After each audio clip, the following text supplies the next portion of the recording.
Hello students, जैसा कि आपको पता है कि हम class 12 physics NCERT book exercises 2 solve कर रहे हैं। तो एक्सरसाइजेस से हट के थोड़ा सा अलग ही क्वेश्चन सॉल्व करेंगे आज हम। यहाँ एक हम कैपेसिटर है और उसकी प्लेट्स के बीच में डाइलेक्ट्रिक भरे हुए हैं वेज शेप फॉर्म में। अभी देखते हैं किस तरीके से वेज शेप फॉर्म है। उसके लिए हम कैपेसिटेंस कैलकुलेट करेंगे उस कैपेसिटर के लिए। देखिए, किसी भी कैपेसिटर के बीच में अगर जो डाइलेक्ट्रिक पैरेलली भरे हुए हैं तो उसके लिए हम कैपेसिटेंस कैलकुलेट कर चुके हैं। सीरीज फॉर्म में भरे हुए हैं तो भी हम कैलकुलेट कर चुके हैं, लेकिन वेज शेप फॉर्म में भरे हुए हैं तब हमें कैपेसिटेंस कैलकुलेट करना है। उसके लिए आज हम देखते हैं किस तरीके से कैलकुलेट करना है। सबसे पहले क्वेश्चन को समझते हैं। तो ये कुछ बाद की चीज़ें हैं जो मैंने पहले ही ड्रॉ कर ली हैं, ठीक है। 3D फॉर्म में दिखाने की कोशिश की जाएगी इस फिगर को, तो उसके लिए पहले ही ड्रॉ कर लिए हैं चीज़ें। तो पहले कैपेसिटर को हम जनरली कुछ इस तरीके से रख देते हैं, ठीक है। दो प्लेट होती हैं कैपेसिटर की और इसके बीच में हम K1 K2 पैरेलली भर सकते हैं, या फिर इस तरीके से हमने एक डाइलेक्ट्रिक लिया K1 और एक K2 लिया इस तरीके से, ठीक है।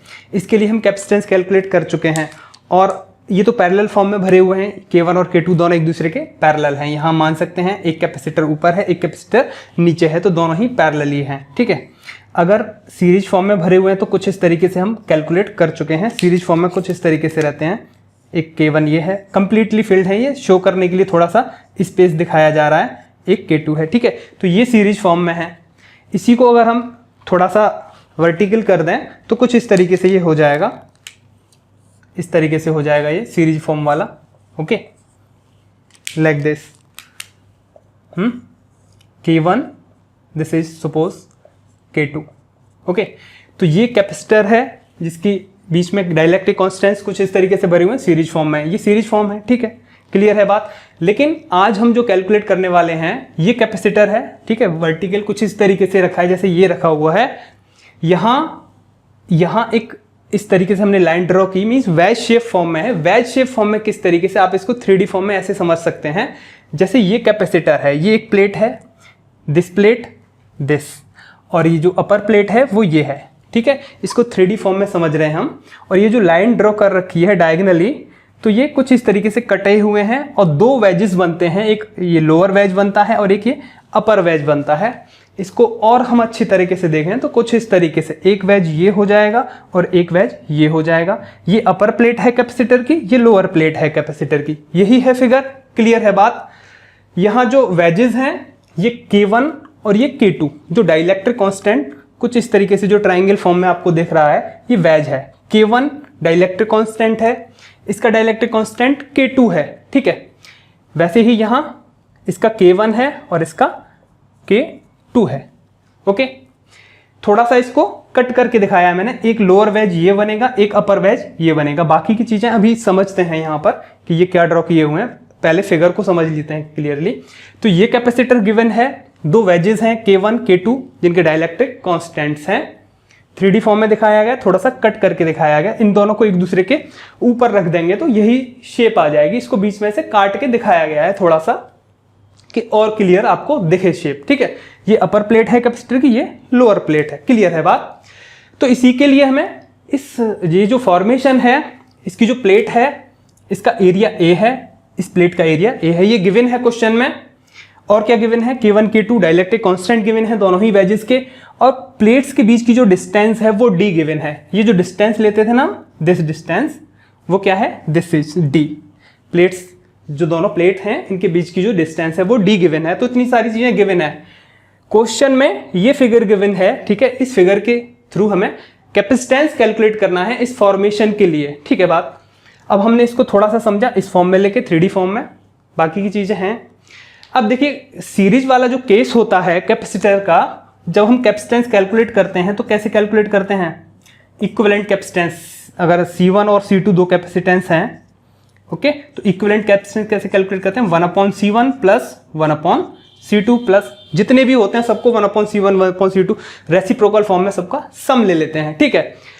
वैसे ही हम यहाँ कोशिश करेंगे कि इसको सीरीज फॉर्म में लाने की, क्योंकि यहाँ तो कोई फॉर्म बन ही नहीं रही, ना तो पैरेलल है ना ही सीरीज है। तो कोशिश करेंगे हम कि इस फॉर्म में आ जाए वो सीरीज फॉर्म जो होती है, ये वाली फॉर्म होती है, इस फॉर्म में बनाने की कोशिश करेंगे और इसी फॉर्मूले का हम यूज करेंगे। तो इसी लॉजिक के साथ हम काम करेंगे। तो इस लॉजिक के साथ कैसे काम करेंगे और किस तरीके से ये शेप बन पाएगी, यही वाली शेप किस तरीके से बन पाएगी, वो थोड़ा सा हम यहाँ पे स्टडी करेंगे इसी बात को, ठीक है। तो यही शेप हमको बनानी है यहाँ पर जो सीरीज वाली है, और वही फॉर्मूला यूज करेंगे 1/c equivalent equals to 1/c1 plus 1/c2। Okay, चलिए देखिए सबसे पहले हम यहां पर जो इसकी जो सिचुएशन है, जो वेजेस हैं, एक तो वेजेस ये है K1 है, ये K2 है, कुछ इस तरीके से ट्राइंगुलर फॉर्म में बढ़ती ही गई है इसकी डिस्टेंस। यहां से लेके स्टार्ट किया तो इस डिस्टेंस कुछ बढ़ती ही गई है, लेकिन सीरीज केस में क्या होता है वो बिल्कुल ही सेम रहती है सभी जगह। तो जनरल हम उसका फॉर्मूला यूज कर लेते हैं। कैपेसिटेंस कैलकुलेट करने का क्या होता है formula, C equals to K epsilon not A area of the plate upon D distance between the plates, या फिर सेपरेशन जो D होता है उसको हम यूज करते हैं। ठीक है बात। तो ये जनरली इस तरीके से हम यूज कर लेते हैं। K1 के लिए K1 लगा देंगे, K2 के लिए K2 लगा देंगे, फिर बाद में दोनों ये सीरीज में है तो सीरीज में 1/c इक्विवेलेंट हम निकाल लेते हैं जनरली। लेकिन यहाँ क्या है, ये एकदम कांस्टेंट नहीं है लाइन, बिल्कुल सब जगह जो विड्थ है, जो भी डाइलेक्ट्रिक भरा हुआ है उसकी विड्थ सब जगह अलग अलग है, सब जगह अलग अलग है विड्थ। तो हम यहाँ इंटीग्रेशन का हमें यूज करना पड़ेगा। सपोज हमने यहां से x डिस्टेंस पर, थोड़ा सा मैं ये हटा देता हूं, देखिए ये जो शो कर रखा है ना, इससे शो होता है कि ये कैपेसिटर कुछ इस तरीके से रखा हुआ है लाइक दिस। ठीक है, ये इसकी लोअर प्लेट है कैपेसिटर की, ये इसकी अपर प्लेट है। ठीक है बात। तो यहां से x डिस्टेंस पर एक हमने यहां एलिमेंट लिया, और उस एलिमेंट की जो विड्थ है वो dx यहां हम एज्यूम कर लेते हैं, और जो एलिमेंट है वो कंप्लीटली कुछ इस तरीके से लिया है पूरा लाइक दिस। यहां से x डिस्टेंस पर ये dx एलिमेंट हमने लिया। क्लियर है बात। इसकी जो हाइट है, देखिए ये d जो सेपरेशन है ये d है, दिस इज d। ओके, इसकी जो हाइट है यहां से यहां तक d है। x डिस्टेंस पर dx विड्थ का हमने एक एलिमेंट लिया जो कि K1 और K2 दोनों को ही यूज करके है, क्योंकि यहां पर K1 है और यहां K2 का है, एलिमेंट में ही है। अभी इसको समझते हैं और क्लियरली। और ये y है, यहां से यहां तक जो हाइट है this is, let it is y। Okay, यहां से x डिस्टेंस पर dx विड्थ का एक एलिमेंट लिया जिसकी जो K1 वाली हाइट है वो y है, बाकी की बची हुई कितनी हो जाएगी, d माइनस वाई हो जाएगी यहां से लेके यहां तक। अभी इसको 3D फॉर्म में अगर आप देखेंगे, ये L जो है और ये B मैंने यहां पर ब्रेड्थ ले ली है। ठीक है, ये ब्रेड्थ है जो अपर प्लेट है कैपेसिटर की, उसका एरिया जरूरत पड़ेगी हमको। ठीक है, तो कैपेसिटर की प्लेट तो ये अपर प्लेट है, तो इसका एरिया निकालना पड़ेगा, तो इसी ये लेंथ चाहिएगी हमें, और यहां से यहां तक ये ब्रेड्थ चाहिएगी। तो ब्रेड्थ हमने B ले ली है और L लेंथ ले ली है इसकी। ठीक है बात। तो इसी से समझेंगे चीज को आगे हम। देखिए इसको हम 3D फॉर्म में देखें, ये जो एलिमेंट लिया है यहां से x डिस्टेंस पर, यहां से ये x डिस्टेंस पर, ठीक है, यही है डिस्टेंस यहां से लेके यहां तक। ये x डिस्टेंस पर ये जो विड्थ है ये कितनी है, dx विड्थ का एक एलिमेंट लिया है हमने। इसी फिगर को थोड़ा सा 3D शेप में हम देखने की कोशिश कर रहे हैं। ठीक है बात। तो K1 और K2 दोनों में ही अलग अलग एलिमेंट होंगे। ये यहां तक y डिस्टेंस तक, यहां से y डिस्टेंस तक तो ये एलिमेंट होगा। इसकी जो लेंथ है ये कितनी है, y है दिस। ठीक है बात। जो d थी सेपरेशन, उसकी जगह y सेपरेशन में तो ये भरा हुआ है, y सेपरेशन में यहां तक, x डिस्टेंस पर y सेपरेशन में dx विड्थ का हमने एक एलिमेंट ले लिया जिसका डाइलेक्ट्रिक कांस्टेंट K1 है। ठीक है, और जो अपर पार्ट है, यहां के बाद जो अपर पार्ट है जिसकी लेंथ कितनी होगी, d माइनस वाई। ठीक है, यहां से यहां तक की जो लेंथ है वो कितनी होगी, d माइनस वाई, बिकॉज ये कंप्लीट डिस्टेंस कितनी है, d है, सेपरेशन है बिटवीन द प्लेट। ठीक है, ये कुछ इस तरीके से, एक प्लेट ये है, एक प्लेट ऊपर है। ठीक है बात। तो d माइनस वाई ये डिस्टेंस होगी जो K2 में है दिस, ये कितनी होगी, d माइनस वाई, यहां से लेके यहां तक, जो कि आपको 3D शेप में दिख रही है कुछ इस तरीके से। यहां ये, इसको मैंने यहां से हटा के कुछ यहां रख दिया है। ये जो एलिमेंट है K2 वाला, ये K2 वाला एलिमेंट है, ये K1 वाला एलिमेंट है, इसको हटा के मैंने यहां रख दिया है। और समझने के लिए, अच्छी तरह से समझने के लिए, ये जो d माइनस वाई है सेपरेशन, ठीक है, K2 वाला, वो ये है d माइनस वाई, यहां से यहां तक। ठीक है बात। क्योंकि ये dx विड्थ का था एलिमेंट जो लिया था हमने, तो ये dx है। ठीक है, दिस दिस इज dx। वैसे ही यहाँ हम देखें, दिस इज, ये जो वेट यहाँ से यहाँ तक जो लेंथ है वो कितनी है, y है ये लेंथ, और यहाँ पे भी ये dx क्या है, विड्थ। क्लियर है बात? तो इन चीज़ों की अभी ज़रूरत पड़ेगी, तो सारी चीज़ों को हमने यहाँ पे लिख दिया है इनकी कंस्ट्रक्शन में जो बात कर रहे हैं हम। ठीक है, तो कुछ इस तरीके से ये फिगर है जो हमने एलिमेंट लिया है सबसे पहले dx। और क्यों लिया है हमने ये एलिमेंट, सबसे पहले तो यही बात कर लेते हैं। देखिए, अब हमने ये जो एलिमेंट लिया है, तो यहाँ देख रहे हैं हम कि बिल्कुल ये पैरेलल रहता है ये, ठीक है, एक दूसरे के पैरेलल, K1 और K2, ये जो सेपरेट जो इनकी जो विड्थ है वो सेम विड्थ है, सब जगह सेम विड्थ है, तो हम फॉर्मूला यूज कर लेते हैं इस फॉर्मूले को। ठीक है, लेकिन यहाँ क्या प्रॉब्लम थी, ये स्लैंट, एक इंक्लाइनेशन था यहाँ पे एक, ठीक है। लेकिन यहाँ जब हमने dx एलिमेंट लिया तो ये जो रेड कलर का इतना पार्ट दिख रहा है आपको, थोड़ा सा स्लैंट दिख रहा है, थोड़ा सा इंक्लाइनेशन पर है, टेढ़ा है थोड़ा सा, लेकिन छोटा सा एलिमेंट है ये, क्योंकि इसकी जो विड्थ है वो dx है, तो हम इस लेंथ को बिल्कुल पैरेलल ले सकते हैं, मींस कांस्टेंट ले सकते हैं। यहां से लेके यहां तक की जो हाइट है वो भी y है, और यहां से लेके यहां तक की जो हाइट है वो भी y है। ज्यादा डिफरेंस नहीं है इन दोनों पॉइंट्स पर, ये दोनों पॉइंट्स सेम हाइट पर हैं, सेम हाइट पर होंगे ये दोनों पॉइंट। तो कुछ इस तरीके से ये K1 और K2 जो है कुछ इस तरीके से शो होगा, K1 और K2 कुछ इस तरीके से शो होंगे। अभी हम इनको देखते हैं, तो लाइक दिस,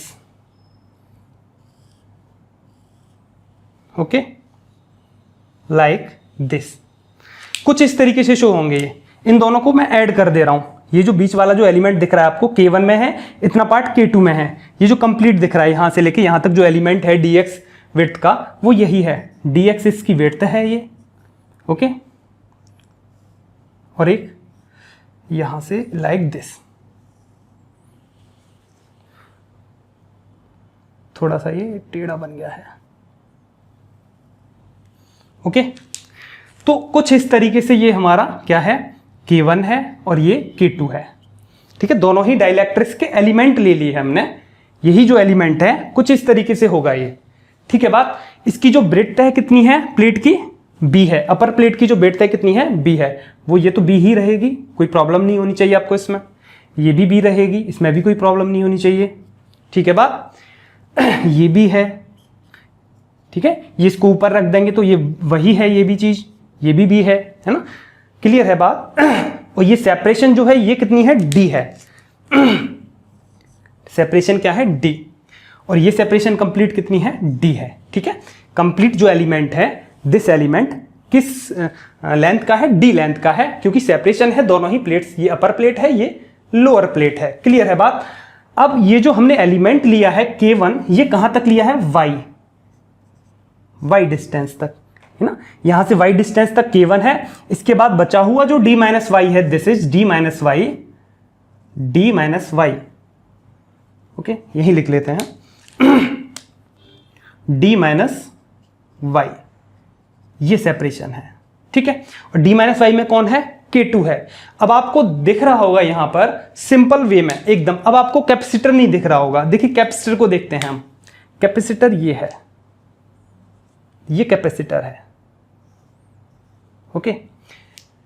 कैसे समझेंगे इसे, कैपेसिटर की एक प्लेट ये है अपर प्लेट, एक लोअर प्लेट ये है, ठीक है, दोनों ही प्लेट्स हैं, और ये K1 K2 दोनों ही डाइलेक्ट्रिक कांस्टेंट हैं जो कि बिल्कुल पैरेलल हैं, कुछ इस तरीके से हैं जैसे ये K1 और K2 हैं, ठीक है बात। तो इनके कैपेसिटेंस हम निकालेंगे, सबसे पहले इक्विवेलेंट कैपेसिटेंस निकालेंगे इन दोनों का मिला के, तो स्मॉल कैपेसिटेंस होगा, क्योंकि स्मॉल dx विड्थ का ये हमने एलिमेंट लिया है K1 K2 सेम विड्थ का है, तो स्मॉल कैपेसिटेंस इस पार्ट का तो हम ले लेंगे dc1, ठीक है, dc1, और इतने पार्ट का ले लेंगे dc2, ठीक है। दो कैपेसिटेंस बनेंगे यहां पर बिल्कुल वैसे ही जैसे इसका होता है, एक dc1 एक dc2 इसका होता, दोनों का ही हम क्या कर लेते, ये c1 c2 है क्योंकि ये कंप्लीट है ना, इनकी विड्थ जो है उतनी ही है जितनी कैपेसिटर की प्लेट की जो लेंथ है, ठीक है। लेकिन यहां जो लेंथ है कैपेसिटर की जो प्लेट्स है उसकी लेंथ कितनी है, L है,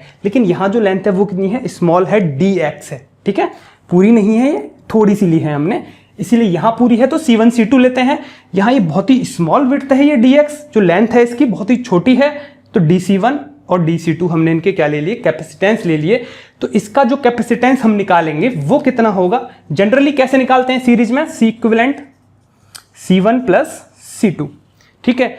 और ये बहुत ही छोटे छोटे हैं, dc1 और dc2 स्मॉल वैल्यूज हैं इनकी, तो हम कैसे निकालेंगे, उसके लिए फॉर्मूला होगा, sorry 1/C equivalent upon 1/C1 plus 1/C2। Series में कुछ इस तरीके से निकलते हैं, तो यहां हम कैसे निकालेंगे, dc equivalent equals to 1/dc1 plus 1/dc2, ठीक है। इस फॉर्मेशन का हमें क्या निकालना है, सिंपल सी बात है, dc इक्विवेलेंट निकाल लेंगे, मींस कैपेसिटेंस निकाल लेंगे, इक्विवेलेंट कैपेसिटेंस निकाल लेंगे हम। यहां से x डिस्टेंस पर जो एलिमेंट है उसका हम इक्विवेलेंट कैपेसिटेंस निकाल लेंगे, फिर हम इंटीग्रेट कर देंगे उसको, कहां से कहां तक, x में करेंगे तो 0 से लेके l तक, y में करेंगे तो 0 से लेके d तक, क्योंकि यहां से यहां तक जो सेपरेशन है वो कितनी है, d है। उसका इंटीग्रेशन कर देंगे, dc इक्विवेलेंट निकाल के उसका इंटीग्रेशन कर देंगे, सिंपल सी बात है कि c इक्विवेलेंट हमको मिल जाएगा। क्लियर है। अब हम निकालते हैं dc इक्विवेलेंट की वैल्यू, बाकी की चीजें यहां से हटा लेते हैं, ठीक है।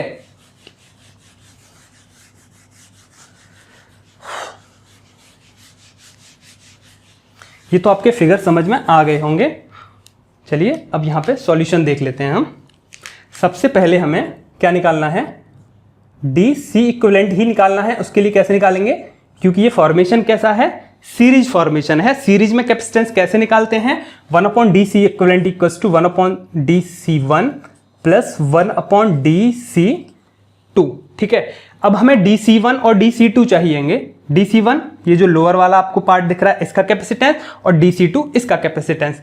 ये समझ के चलना आप, यहाँ पे ये जो स्लैंट दिख रहा है इसको मैंने सीधा कर दिया है, ठीक है, क्योंकि ये दोनों मिलके क्या है, बिल्कुल K1 और K2 सीरीज कॉम्बिनेशन में बन गए। ये कैपेसिटर है, इसके बीच में एक ये है और एक ये है, डाइलेक्ट्रिक कांस्टेंट है, दोनों ही कैसे हैं, सीरीज फॉर्मेशन में, कुछ इस तरीके से सीरीज फॉर्मेशन, ठीक है। बात फिर से समझा रहा हूं मैं आपको, कुछ इस तरीके से सीरीज फॉर्मेशन में ये है, ओके।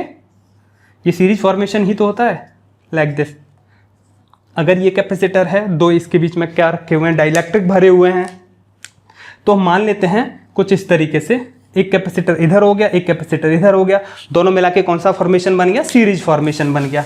क्लियर है। चलिए अब हमें क्या निकालना है, dc1 देख लेते हैं। सबसे पहले dc1 कितना होगा, देखिए dc1 निकालना है तो c कितना होता है, k epsilon not a upon d, यही वैल्यू होती है कैपेसिटेंस की।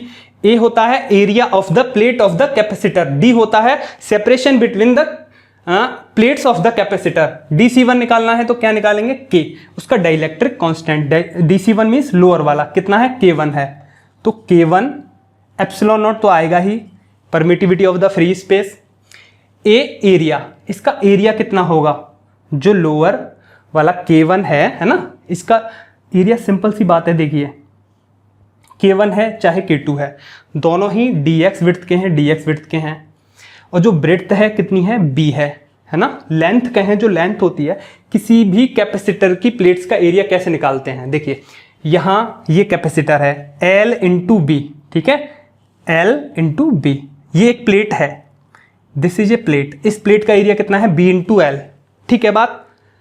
क्योंकि यहां से शो हो रहा है ना कि ये प्लेट है, एक ये लोअर प्लेट है, यहां पर इसका एरिया कितना है, इसका भी, ये कितनी है, b है, और यहां से यहां तक कितना है, l है, तो l इंटू बी। वैसे ही ये एक प्लेट है, यहां पर जो आपको दिख रही है, ये एक प्लेट है, ठीक है। इस प्लेट की जो ये वाली डिस्टेंस है यहां से लेके यहां तक कितना है, b है, और ये कितनी है, दिस इज dx, ठीक है। तो b इंटू dx क्या हो जाएगा, इसका एरिया, तो एरिया की जगह कितना लिखेंगे हम, b into dx upon distance between separation, क्योंकि देखिए एक तो प्लेट ये है कैपेसिटर की, एक प्लेट ये है, और दोनों ही प्लेट्स के बीच की सेपरेशन कितनी है, कंप्लीट सेपरेशन तो d है, लेकिन dc1 की बात कर रहे हैं हम, तो dc1 में तो एक प्लेट्स ये है, ठीक है। देखिए b dx ये सबका होगा, यहां पे भी b होगा, यहां पे भी dx होगा, यहां पर भी ये कंप्लीट कितना है, b है, और ये भी यहां पे dx है, ठीक है। तो सबसे पहले हम dc1 को लेके चल रहे हैं, तो अभी मैंने यहां बता दिया, तो वैसे नहीं समझना है क्योंकि है तो कंप्लीट सेम ही, dc1 का ही समझ लीजिए आप। ये प्लेट है, एक ये प्लेट है, ठीक है बात, ये दो हैं, दो प्लेट हैं, इस प्लेट का जो एरिया है वो क्या है, b इंटू डी एक्स, ये b into d x, b into d x, ठीक है। जो कैपेसिटर बन रहा है, एक कैपेसिटर की प्लेट यहाँ है, एक कैपेसिटर की प्लेट यहाँ है, दोनों का एरिया सेम है, कितना है, b इंटू डी एक्स है, b इंटू डी एक्स, एक ही जगह मैंने ले लिया है, ये एक ही जगह, ठीक है बात। Upon separation between the plates, तो दो जो कैपेसिटर बन रहे हैं, तो DC1 कैपेसिटेंस वाला बन रहा है, ये है और एक ये है, तो पहले वाला है ये वाली सेपरेशन कितनी है, this separation, this is y, ठीक है बात। तो d कितना आ जाएगा, y आ जाएगा, separation between the plates of the capacitor. तो ये कैपेसिटर बन रहा है, एक कैपेसिटर ये बन रहा है, तो ये C2 में आ जाएगा, DC2 में, तो DC2 कितना होगा, फिर से इसका डाइलेक्ट्रिक कांस्टेंट कितना है, K2 है, एप्सिलॉन नॉट आएगा ही, और इसकी जो प्लेट्स हैं, जो प्लेट बनेंगी कैपेसिटर की, एक तो प्लेट ये है, एक प्लेट ये है, तो ये जो प्लेट गिवन है, इस प्लेट का एरिया कितना है, b इंटू डी एक्स, इसका भी b इंटू डी एक्स। अब यहां बनेगा एक कैपेसिटर, पहले यहां बन रहा था एक कैपेसिटर यहां बन रहा है। अब इस दोनों ही प्लेट सेम होती हैं, simple, b into d x आएगा, b into d x area आएगा, और दोनों ही प्लेट के बीच की जो सेपरेशन है वो कितनी आएगी, d माइनस वाई, ठीक है। एरिया तो b इंटू डी एक्स ही आएगा, और सेपरेशन कितनी आएगी, d माइनस वाई। ये d माइनस वाई क्लियर है, पहले ही बता दिया मैंने, क्योंकि यहां से यहां तक जो कंप्लीट है वो कितनी है, d है, और यहां तक y में एक कैपेसिटर है, और K2 में जो d माइनस वाई डिस्टेंस है, इसमें एक और कैपेसिटर है, जो K2 dielectric constant, upper part पूरा K2 का, नीचे वाला जो लोअर पार्ट है पूरा K1 डाइलेक्ट्रिक कांस्टेंट का है, ठीक है। एक वैज ये है K1 डाइलेक्ट्रिक कांस्टेंट का, दूसरा वैज ये है K2 डाइलेक्ट्रिक कांस्टेंट का, और दोनों के ही अलग अलग एलिमेंट्स हैं, दोनों ही एलिमेंट्स के अलग अलग हमने क्या निकाल लिए हैं, कैपेसिटेंस निकाल लिए हैं, DC1 और DC2, ठीक है। दो एलिमेंट बन रहे हैं, एक K1 का बन रहा है, एक K2 का बन रहा है, ये K1 का है, ये K2 का है, इन दोनों को, एक ये है K2, ये K1 का है, इन दोनों को एक दूसरे के ऊपर रख दिया है, तो कुछ इस तरीके का फॉर्मेशन बनेगा, एक कैपेसिटर बनेगा, जिसके बीच में सीरीज फॉर्म में K1 और K2 भरे हुए हैं डाइलेक्ट्रिक कांस्टेंट, क्योंकि इसमें सिंपल फॉर्मूला यूज कर लिया है हमने, ये वाला क्लियर है बात। अब हम क्या करना है, इन वैल्यूज को हमें यहां पुट करना है, बहुत ही सिंपल तरीके से, कुछ नहीं करना, बस 1/DC equivalent equals to what, 1 this K1 epsilon not b dx upon y plus 1 this DC2 K2 epsilon not b dx upon d minus y. इसे अब यहाँ से हटा देते हैं, इसका कोई काम नहीं है, ठीक है। DC1 DC2 क्लियर है बात। इसको और सॉल्व करते हैं तो y ऊपर चला जाएगा, y upon K1 epsilon not b dx plus d minus y K2 epsilon not b dx, okay, 1/DC equivalent, ठीक है बात। इसे और सॉल्व कर लेते हैं, कॉमन आ जाएगा कुछ, कितना आ जाएगा, 1 epsilon not b dx common है, ये y upon K1 plus d minus y upon K2, clear है। और सॉल्व कर लेते हैं इसको, 1 एप्सिलॉन नॉट b dx, ये हो जाएगा y K2 plus K1 d minus y upon K1 K2, जो कि एलसीएम आएगा, उसके बाद की बात होगी ये, ओके। इसे ओपन कर लेते हैं, 1 epsilon not b dx, open करेंगे तो y K2 plus K1 d minus K1 y upon K1 K2, और सॉल्व करेंगे इसे तो 1 एप्सिलॉन नॉट b dx और K1 K2, ये K1 K2, और ये y कॉमन आ जाएगा इन दोनों में से, और K2 minus K1, okay, K2 minus K1 और प्लस K1D, तो ये होगा कुछ इस तरीके से 1/C इक्विवेलेंट, ठीक है। तो C इक्विवेलेंट कितना हो जाएगा, यहाँ से C इक्विवेलेंट करेंगे तो इसको रिवर्स कर देंगे, ये ऊपर पहुंच जाएगा, ये नीचे आ जाएगा, तो एप्सिलॉन नॉट b dx और K1 K2 upon this value y K2 minus K1 plus K1D, sorry this is DC equivalent, small, ठीक है, स्मॉल पार्ट का कैपेसिटेंस निकाल रहे हैं तो DC इक्विवेलेंट होगा, क्योंकि छोटे छोटे एलिमेंट्स हैं, इनका कैपेसिटेंस निकालेंगे, इक्विवेलेंट कैपेसिटेंस निकालेंगे, दोनों ही एलिमेंट्स का। तो कुछ इस तरीके से ये वैल्यूज हमें मिल रही हैं यहाँ पर। अब हमें क्या करना है, हमें सी इक्विवेलेंट निकालना है, ठीक है।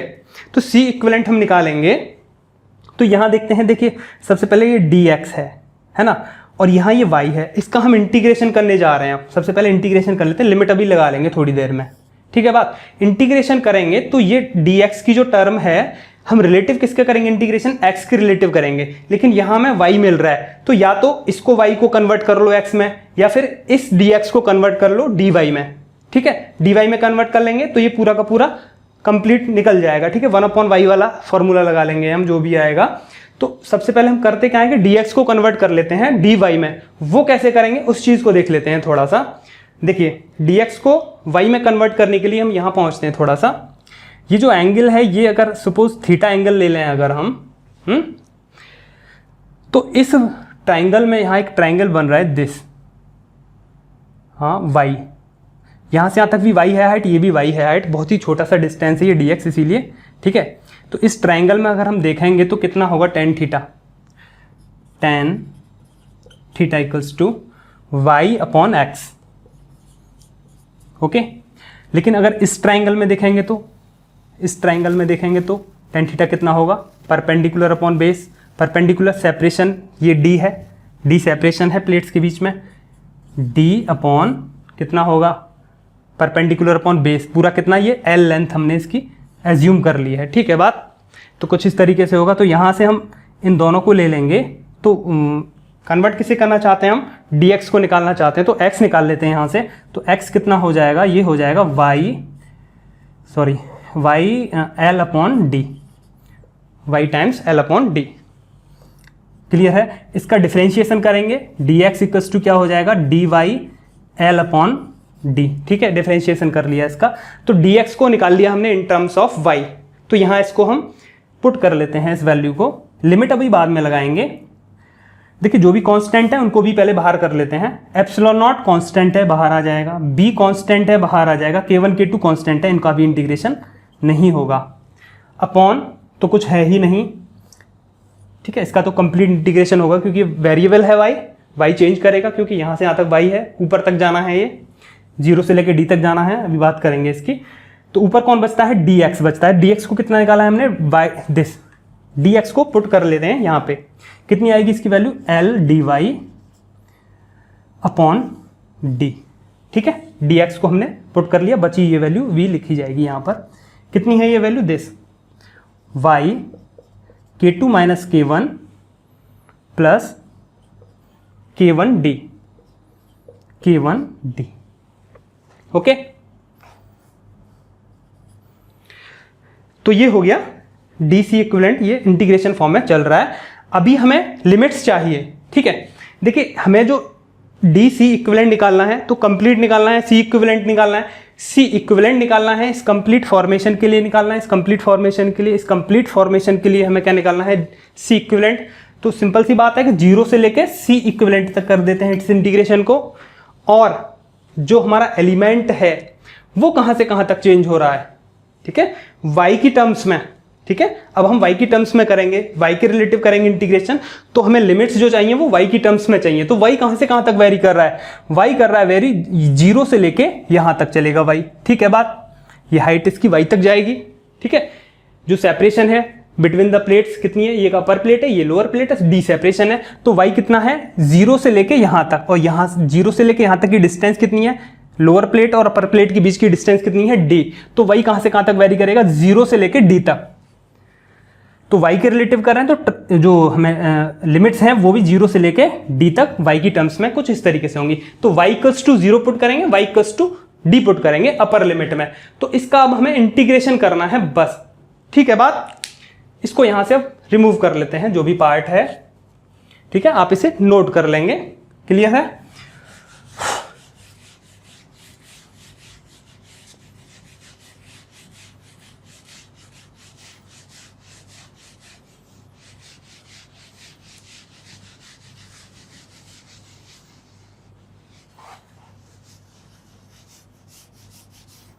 तो ये इक्वेशन मिलती है हमको ओनली यहाँ पे, d c equivalent equals to 0 to c equivalent, क्योंकि हमें सी इक्विवेलेंट कैलकुलेट करना है। ये स्मॉल एलिमेंट था और यही बड़ा होके क्या हो जाएगा, पूरा का पूरा कैपेसिटर हो जाएगा, जिसका हमें कैपेसिटेंस कैलकुलेट करना है। तो इसका इंटीग्रेशन करेंगे तो ये तो हो जाएगा c equivalent equals to what, this epsilon not b d x upon में तो कुछ यहाँ पर चलेगा या नहीं चलेगा, l D Y upon d b था, है ना, डी बी था, है ना, क्योंकि डी एक्स की जगह पुट किया था ना हमने D Y L upon D, तो D Y L D Y upon D यहाँ लिखा हुआ था, डी शायद नहीं लिखा हुआ था, कोई बात नहीं, आप यहाँ लिख लेंगे कि डी एक्स की जगह पुट करेंगे तो l D Y upon d आएगा यहाँ पे, ठीक है, अपॉन में वो रह गया था पहले।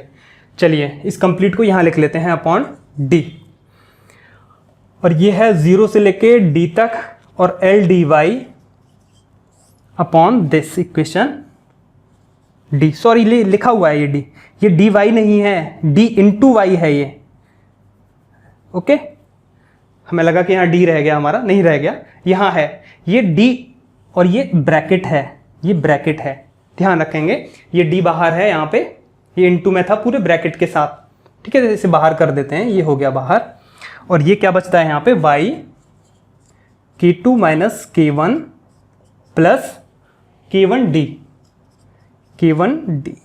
दिस, क्लियर है बात। अब हमें क्या करना है, यहाँ पे बाकी की चीज़ें यहाँ से हटा लेते हैं, l को भी हटा के यहाँ इधर भेज देते हैं, l को हमने यहाँ भेज दिया, ओके, ये dx भी नहीं आएगा भाई, epsilon not b k1 k2 है, ओहो, फिर से इस इक्वेशन को लिख लेते हैं एक बार और, सी इक्विवेलेंट हो जाएगा epsilon not b k1 k2, epsilon not b k1 k2, okay, upon this d upon d, integration 0 से लेके d तक, और this l D Y upon what y k2 minus k1 plus k1d, okay.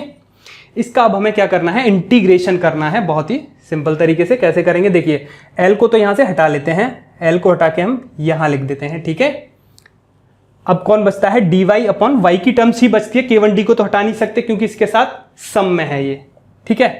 तो इसका हमें क्या करना है, इंटीग्रेशन करना है, तो इस पूरी जो लोअर टर्म है इसको सब्स्टिट्यूट कर देते हैं, एक वैल्यू मान लेते हैं यहाँ पे हम y k2 minus k1, substitution method लगाते हैं इंटीग्रेशन का, plus k1d equals to, suppose कर लेते हैं कोई भी पैरामीटर t ले लेते हैं, मान लेते हैं, इसका हम डिफरेंशिएशन करेंगे तो क्या हो जाएगा, dy k2 माइनस k1 तो कांस्टेंट है, इसका तो होगा नहीं, प्लस k1d का क्या हो जाएगा, 0 हो जाएगा, इक्वल्स टू dt। देखिए लिमिट हम चेंज नहीं कर रहे, y की टर्म्स में ही बाद में लिमिट को पुट कर लेंगे, ठीक है। तो ये dy इक्वल्स टू कितना मिला हमको, dt upon k2 minus k1, dy की जगह यहां पुट कर लेते हैं, c इक्विवेलेंट इक्वल्स टू, देखिए epsilon not l b k1 k2 upon d, ठीक है, और इंटीग्रेशन 0 से लेके d तक, और dy कितना है, dt upon what k2 minus k1, और ये जो कंप्लीट टर्म्स है इसको क्या माना था हमने, t अपॉन t, क्योंकि ये लॉग की टर्म्स में इंटीग्रेशन आ जाएगा इसका, इसे यहां से अब रिमूव कर लेते हैं, ओके।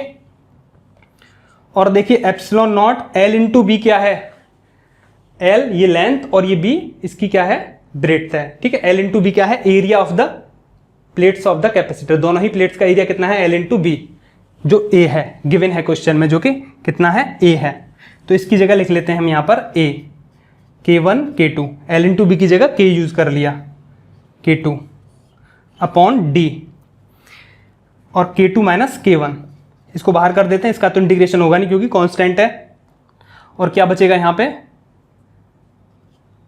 dt अपॉन t, 0 से लेके d तक, और dt अपॉन t, तो dt अपॉन t इंटीग्रेशन क्या होगा, t के रिलेटिव t का 1 अपॉन x वाला log ex होता है, तो log et हो जाएगा, इसे हटा देता हूं मैं यहाँ से पूरा डायरेक्ट, और लिख देते हैं हम यहाँ पे log e बेस t, ठीक है।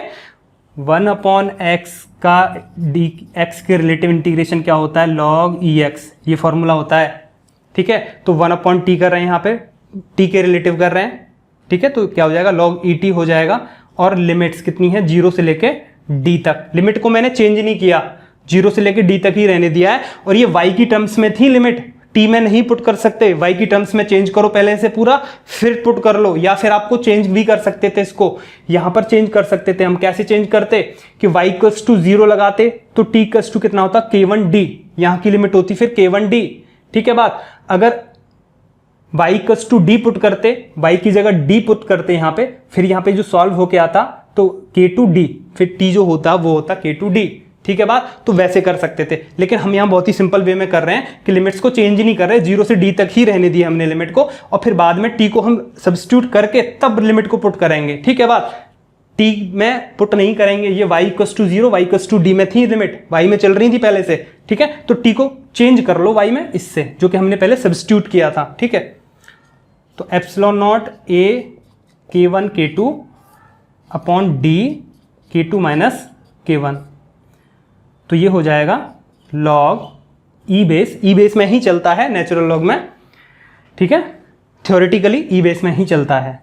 टी की जगह इसे पुट कर लो फिर से, y k2 minus k1, y k2 minus k1 T की जगह पुट कर ले रहे हैं, प्लस k1d।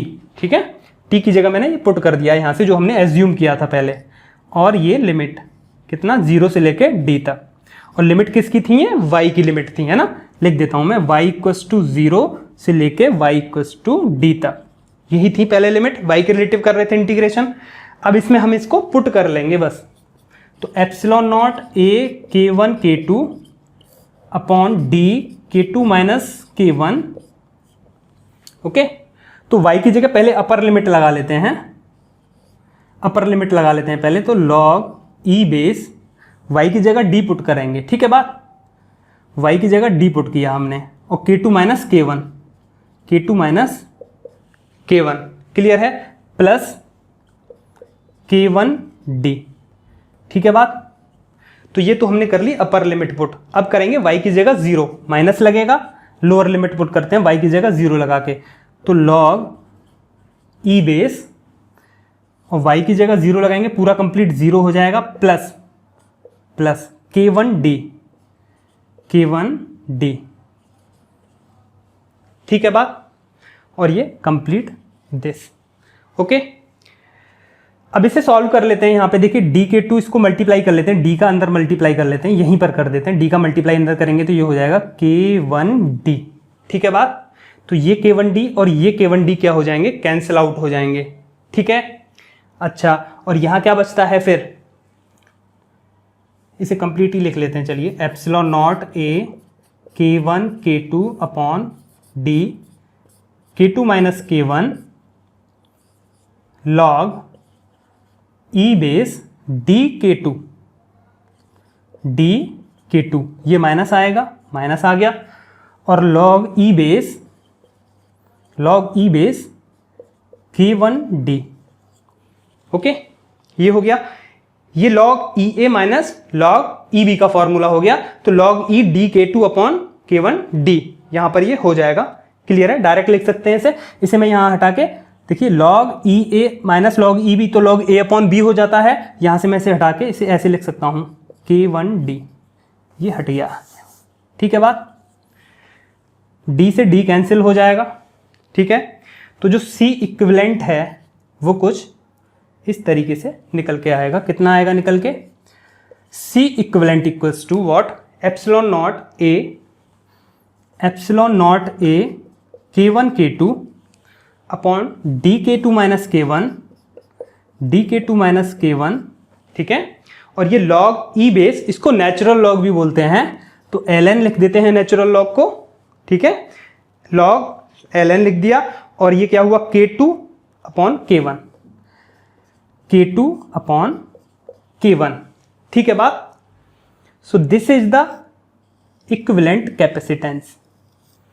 आप इसको थोड़ा सा और सिंपल कर सकते हैं यहां पर, किस तरीके से, देखिए एप्सिलॉन नॉट, ठीक है, अपॉन डी, सिंपल जो c होता है उसके लिए हो जाएगा ये c इक्वल्स टू होता है, c इक्वल्स टू आप जानते हैं k epsilon not a upon D होता है ना। अगर एयर के लिए k की वैल्यू 1 ले लेते हैं तो c equals to epsilon not a upon d, इसको भी यहाँ पे पुट कर सकते हैं। Epsilon not a upon d की जगह सी भी लिख सकते हैं, इसे हटा के epsilon not a upon D को सी में कन्वर्ट करके भी लिख सकते हैं और ज़्यादा सिंपल में हो जाएगा ये। So this is the answer. आप एक बार ऐसे देख सकते हैं फिर से, ठीक है बात। तो ये सी इक्विवेलेंट है इस कैपेसिटर के लिए जिसमें वेज फॉर्म में ये K1 K2 जो डाइलेक्ट्रिक कांस्टेंट है ये फील्ड थे, ठीक है बात। So this is the solution. Thank you.